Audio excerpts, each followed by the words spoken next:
Bana nimbisaziza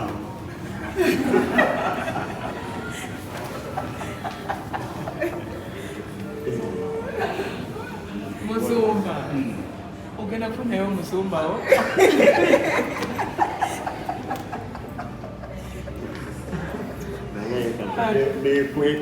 naye wankoze abantu wankoze bubi nnyo nensanyusa okulaba ogenda kufuna mwannyoko ofuneyo omusumbawo ekutiyo girese Aisha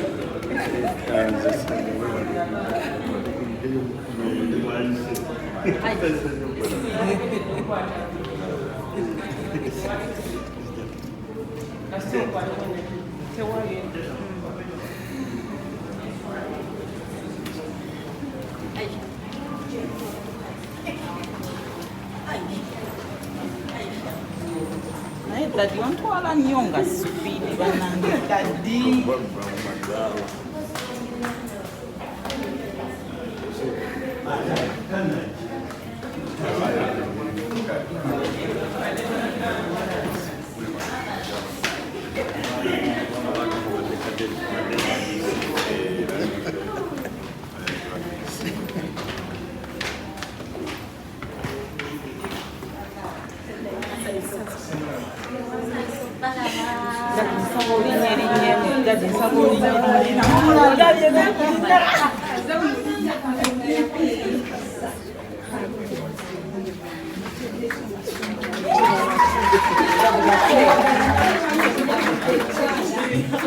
mutse abasumba batambule bankwama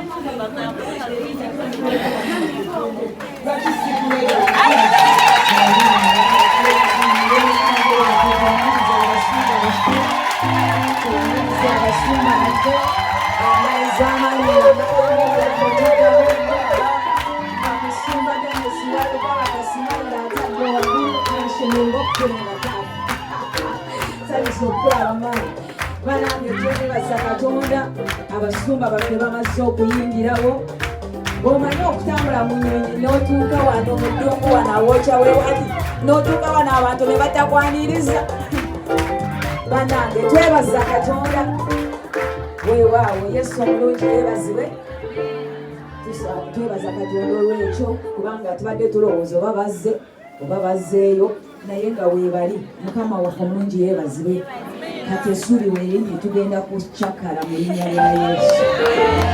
tubadde tuva mu bujulizi siisa waffe asembyeyo omwegayirizi naye akutereddeko akatabo bwe yayiteyo ne yeetooloola nga mukwano gwe yamunoonyanga ng'amunoonyanga tamulaba naffe oluusi Katonda bw'ati obajja ng'atunoonya banange eddoono oliwo olowooza ng'akulabawo kyokka oli muweereza ate ekiro olina kyosula